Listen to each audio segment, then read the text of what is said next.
گھروں میں کام کرتی تھی۔ ابھی صرف 10 سال کی تھی کہ میرے ابو فوت ہو گئے۔ ددیال والوں نے میری امی کی شادی ان کے ایک رشتہ دار سے کروا دی جو ایک بدتمیز اور جاہل انسان تھا۔ ذرا ذرا سی بات پر میری ماں کو پیٹ کے رکھ دیتا۔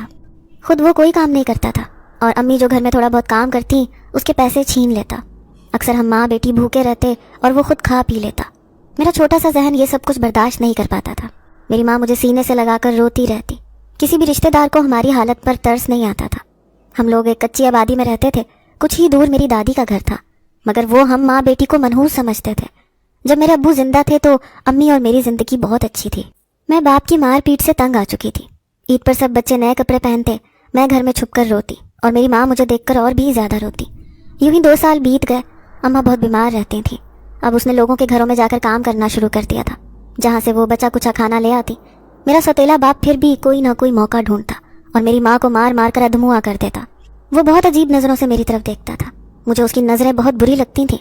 میرے ابو تو جب مجھے پیار کرتے تھے تو مجھے اچھا لگتا تھا، مگر جب میرا سوتیلا باپ میری طرف توجہ کرتا میں ڈر جاتی۔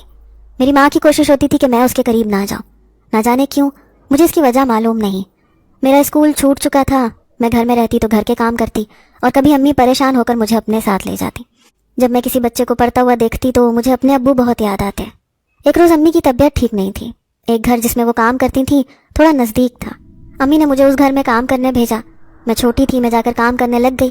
باجی ویسے تو بہت اچھی تھی مگر گھر میں کام بہت زیادہ تھا۔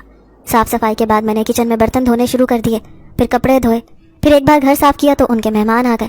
بیکری سے ڈھیر سارا سامان آیا، اس کو دیکھ کر میری آنکھیں پھٹی کی پھٹی رہ گئیں۔ باجی نے جب مجھے حیرت سے چیزوں کو دیکھتے ہوئے دیکھا تو ہنس کر کہنے لگی، پاگل لڑکی، نظر لگانی ہے۔ میں شرمندہ ہو گئی۔ باجی نے کہا، بس کچھ برتن دھو جانا اور جاتے ہوئے اپنے اور اپنی امی کے لیے ان چیزوں میں سے لے لینا۔ میں خوشی خوشی کام کرنے لگی۔ دوسری ملازمہ نے چائے وغیرہ بنائی تو میں مہمانوں کے لیے چائے لے گئی۔ یہ لوگ بہت اچھے تھے۔ کام ختم کرتے ہوئے مجھے بہت دیر ہو گئی۔